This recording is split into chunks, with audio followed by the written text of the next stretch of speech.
Madam నేనేం చెప్తాను.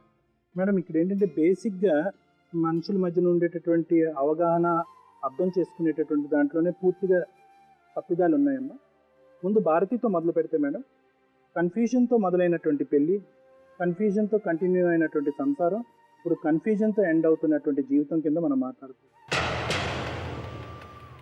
ఈ మూడు కన్ఫ్యూజన్ అన్నది నీకు తెలుసు కదమ్మా, ఆ కన్ఫ్యూజన్ అన్నది కనిపిస్తుంది. ఈ మూడు కన్ఫ్యూజన్లకి పెళ్ళి మొదలు, పెళ్లి మధ్యలో, పెళ్లి అంతమైనప్పుడు మూడు సందర్భాల్లో మొదలు మధ్య అంతంలో కన్ఫ్యూజన్ ఉంది. అలాగే ఆ కన్ఫ్యూజన్కి కారణాలు కూడా ఉన్నాయి. మొదలు పెట్టేటప్పుడు అసలు ఇతను ఎవరు ఏంటి అన్నది ఇందాక మేడం అన్నట్టు బేసిక్ విశ్లేషణ అన్నది కూడా జరగలేదు. ఏంటి ఎందుకు అన్నది అసలు మీరు కనుక్కోలేదు. ఎందుకంటే కనుక అప్పుడు మీరు ఒక కాంప్రమైజ్ స్టేట్లో ఉన్నారు. ఏదో విధంగా పెళ్లి చేసుకోలేనటువంటి అభిప్రాయం బహుశా మీ పెద్దవాళ్ళకు ఉంది. కట్టబెట్టిన తర్వాత ఇప్పుడు హింస అనుభవిస్తున్నాను. మధ్యలో ఎందుకు అంటే కనుక నేను ఎందుకు కన్ఫ్యూజన్ అన్నాను అంటే కనుక ఇంతే జీవితం అని ఎక్కడైతే మీరు కాంప్రమైజ్ అయ్యారో, కాబట్టి నేను పిల్లలకు అంటాను అనేటటువంటిది ఎప్పుడైతే ఎస్టిమేట్ చేసుకున్నారో, అంటే ఏంటి, నువ్వు భారీగా నువ్వు స్థానంలో నువ్వు స్టెబిలైజ్ అవ్వలేదు, అంటే అక్కడ నీ బలపడలేదు. నీ స్థానం బలపడకుండానే పిల్లల్ని కంటిన్యూ కన్నారు.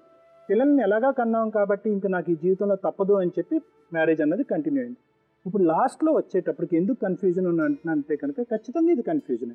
ఎందుకంటే కనుక ఇప్పుడు నువ్వు రిస్క్ బెనిఫిట్ రేషియో అన్నది చూస్తున్నావు. అంటే ఏంటంటే భర్తగా ఇతరులో ఏమైనా మార్పు వస్తుందా, ఇతరులో నేను ఉండటం వల్ల రేపు పొద్దున్న తండ్రిగా నిలబడగలడా, లేకపోతే నా భర్తగా నిలబడగలడా, లేదా నేను చూసేటటువంటి హింస అన్నది నేను జీవితాంతం చూడగలనా, లేదు పిల్లలతో పాటు నేను బయటకు వెళ్ళిపోతే కనుక రేపు పొద్దున్న నా జీవితం ఏంటి, అది మంచిదా ఇది మంచిదా. సో రిస్క్ బెనిఫిట్ రెండు చూసుకుంటున్నాం. సో ఇదో రకమైనటువంటి కన్ఫ్యూజన్.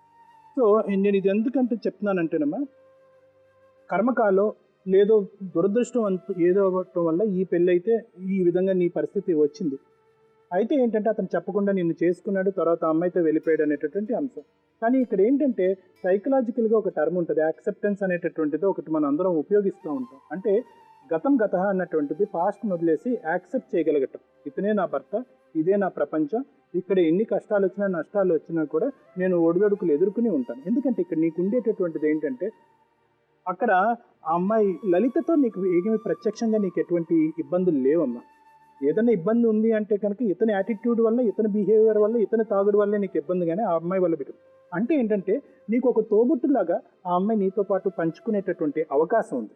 అంటే నేను ఇక్కడ చెప్పేటటువంటిది ఏంటంటే కొంతవరకు యాక్సెప్ట్ చేయగలటం. ఇక్కడ ఏమైంది అంటే కనుక భార్య స్థానం గురించి నువ్వు పోటీ పడ్డావు. నా హస్బెండ్ నాకు కావాలి, నా హస్బెండ్ నేను ఎవరితో షేర్ చేసుకొని, ఏ ఆడపిల్ల వాళ్ళ భర్తని షేర్ చేసుకోవడానికి ఇష్టపడదు. కానీ నీది ఒక కాంప్రమైజ్డ్ స్టేట్. నువ్వు ఎక్కడికి వెళ్తావు, ఈరోజు నువ్వు ఎక్కడికి వెళ్తావు, ఏ దిక్కును ప్రయాణం చేస్తావు, నీ జీవితానికి ఏం గ్యారంటీ. ఇక్కడ గ్యారంటీ లేదు అన్నది మనకు తెలుసు, కానీ ఇక్కడ గ్యారంటీ ఈరోజు లేకపోతే రేపు రావచ్చు గ్యారంటీ. కానీ నువ్వు బయటకు వెళ్తే కనుక నీకు గ్యారంటీ ఎక్కడా లేదు. సో అటువంటి ఆలోచనతో నువ్వు చేయవలసింది ఏంటంటే కనుక వాళ్ళ అత్తగారిని నీ తల్లి కింద భావించుంటే కనుక, నీ పిల్లల్ని తల్లిగా నువ్వు నీ యొక్క పాత్రను పోషించినట్టుగా అయితే కనుక, అంటే భర్తగా అతనితో పోటీ పడకుండా, భర్తే కావాలి అనుకోకుండా నువ్వు ఒక విధంగా ఆ విధంగా యాక్సెప్ట్ చేసి కాంప్రమైజ్ అయ్యి ఉంటే కనుక బహుశా పరిస్థితి ఈ విధంగా వచ్చి ఉండేది కాదు. అయినా కానీ నువ్వు కాంప్రమైజ్ అవ్వలేకపోయావు. దానికి ఉన్నటువంటి ప్రధానమైనటువంటి కారణం ఏంటి అన్నది నేను తర్వాత చెప్తాను. ఇక్కడ కొండబాబు విషయానికి వస్తే మేడం, ఇప్పుడు ఇతనిది ఒక సైకాలజీ మేడం. అంటే బేసికలీ ఏంటంటే అతను అనుభవిస్తున్నటువంటి ఒక దీర్ఘకాలిక ఒక శారీరక సమస్య వల్ల అతని మానసిక శైలి అలా మారిందా, లేకపోతే అంతకు ముందే అలా ఉందా అన్నది మనకు తెలియదు. కానీ అతనికి ఉండేటటువంటి లోపాలని గురించి అవగాహన చేసుకోవటం కొంచెం తక్కువ ఇన్సైట్ అంటాం అనమాట. అంటే చాలామందికి ఈ ప్రాబ్లం ఉంటుంది. అంటే అది ఏదో తప్పు కింద నేను అనట్లేదు, కానీ అది వ్యక్తిత్వంలో ఉండేటటువంటి ఒక లోపం. అంటే పని జరిగిన తర్వాత ఆలోచన మొదలవుతుంది అనమాట. పనికి ముందు ఆలోచన ఉండదు. ఆ తర్వాత నష్టపరిహార చర్యలన్నీ మనం చేస్తూ ఉంటాం. అంటే ముందుది వెనకది ముందుది అంట. నువ్వు ఇందాక ఇక్కడ బేసిక్ లాజికల్ ప్రాబ్లం మీకు భారతీకి మధ్యన వచ్చినటువంటి ప్రాబ్లం ఏంటంటే, ఆవిడ్ని యాక్సెప్ట్ చేసేటప్పుడు ఏ స్టాండర్డ్స్ మీద మీరు యాక్సెప్ట్ చేశారు. అంటే కట్నం తీసుకోకుండా పెళ్లి చేసుకున్నానండి, కట్నం ఆశించలేదు, పేదింటి అమ్మాయి అని చెప్పి చేసుకున్నాను, మా అమ్మకు సహాయపడుతుందని చేసుకున్నాను. అంటే మీ భార్య అనేటటువంటి వ్యక్తి యొక్క డెఫినేషన్ అది, సైకలాజికల్గా మీ డెఫినేషన్ అది. మీరేమనుకున్నారంటే నేను ఏదైతే ఆలోచిస్తున్నానో బైలాటరల్ థింకింగ్ అంటూ ఉంటాం. అంటే ఏంటంటే నేను ఎలా ఆలోచిస్తున్నానో ఆ అమ్మాయి కూడా అలాగే ఆలోచిస్తుంది, అదే అనుకుని నా భార్య స్థానంలోకి వస్తుందని మీరు అనుకున్నారు, కానీ ఆ అమ్మాయి అలా అనుకోలేదు.